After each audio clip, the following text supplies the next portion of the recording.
Hello friends. आज हम छोटी बच्ची की दर्द भरी कहानी का पार्ट 2 कंटिन्यू करेंगे। हमने देखा था कि निधि आईसीयू में अपनी जिंदगी और मौत के बीच लड़ रही थी। अब आगे निधि के साथ क्या होगा वो जानने के लिए स्टोरी का पार्ट 2 देखें और चैनल को जल्दी से सब्सक्राइब करें। ऑपरेशन की तैयारी हो रही थी। सिर में बहुत गहरी चोट आई थी। ऑपरेशन शुरू हुआ पर जिंदगी मौत से हार गई। नेहा और नरेश स्तब्ध रह गए। उन्हें ऐसा झटका लगा था कि अपनी सुध बुद्धि खो बैठे थे। निधि की दादी भी आ गई थी। बेटा बहू को देखकर उन्होंने नफरत से मुंह फेर लिया। पूछताछ हुई। टीचर, स्टूडेंट्स सभी के बयान लिए गए। यही पता चला कि बैलेंस बिगड़ने से नीचे गिर गई। 13वां निबटने के बाद नरेश ने अपनी माँ को रोकना चाहा, पर उन्होंने आंखों में आंसू भरकर कहा, तुम दोनों की खुदगर्जी और जिद मेरी बेटी को खा गई। मैं उसे अपने साथ ले जाना चाहती थी, पर तुम दोनों ने उसे अपने अहम का मोहरा बनाकर उसकी जान ले ली। तुम दोनों को मैं माफ नहीं कर पाऊंगी। यह कहकर माँ चली गई। सरोज तब से सदमे में थी। फिर उसने जैसे तैसे होश संभाला।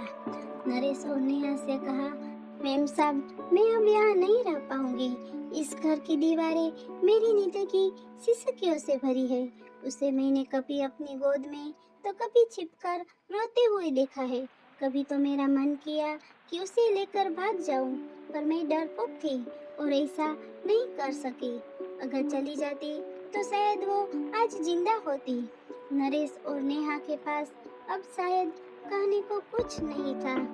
जैसे जैसे दिन बीत रहे थे, उनका लड़ाई झगड़ा एक अजीब सी बर्फ में तब्दील हो चुका था। उनकी सारी भावनाएं अंदर ही अंदर एक खामोशी अख्तियार कर चुकी थी।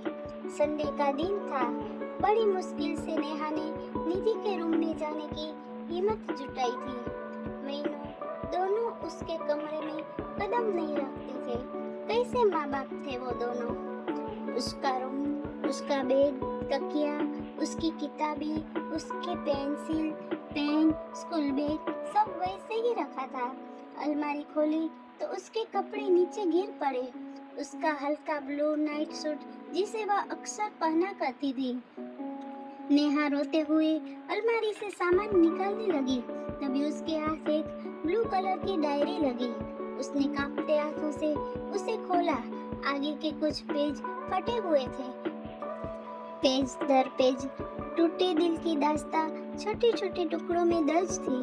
मम्मी पापा, मैं आपको डियर नहीं लिखूंगी, क्योंकि डियर का मीनिंग प्यारा होता है। पापा, आप मम्मी को कहती हो कि तुम्हारी बेटी, और मम्मी आप पापा को कहते हो तुम्हारी बेटी। आप दोनों ये क्यों नहीं कहते हो कि हमारी बेटी। अगले पेज पर था, पता है जब मैं मामा जी के घर जाती हूँ, मामा मामी मुझे बहुत प्यार करते हैं। मामी अनु को जब प्यार से मेरा बच्चा कहती है तो मुझे लगता है कि क्या मैं प्यारी बच्ची नहीं हूँ। मम्मा, मैं तो आपका सारा कहना मानती हूँ, फिर भी आपने मुझे कभी प्यारी बच्ची नहीं कहा। अगले पेज पर था, मम्मी जब मैं बुआ के घर जाती हूँ तो बुआ मुझे बहुत प्यार करती है, पर खाना नक्श की पसंद का बनाती है।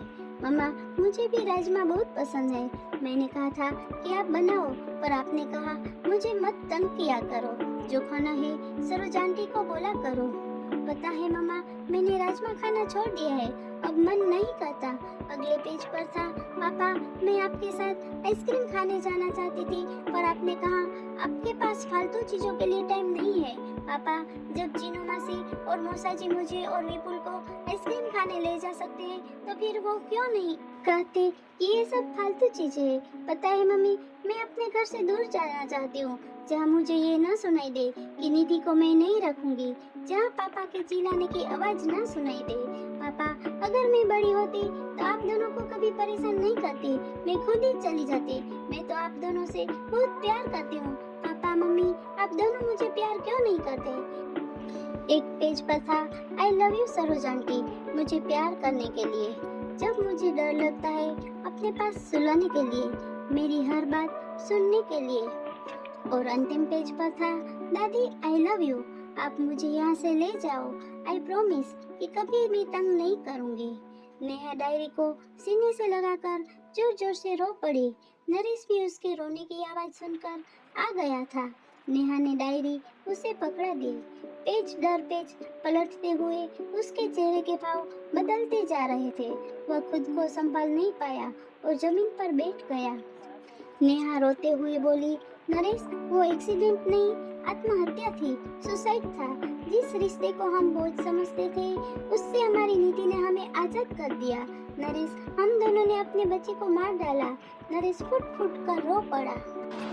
तो फ्रेंड्स, ये कहानी हर उस घर की है जहाँ माँ बाप बच्चों के सामने लड़ते हैं या घर टूटकर बिखरते हैं और उसका सबसे बड़ा खामियाजा बच्चे भरते हैं। अगर आप अच्छी परवरिश नहीं दे सकते तो आपको बच्चे को जन्म देने का कोई अधिकार नहीं है। अच्छी परवरिश रुपये, पैसे, सुख सुविधाओं से नहीं होती।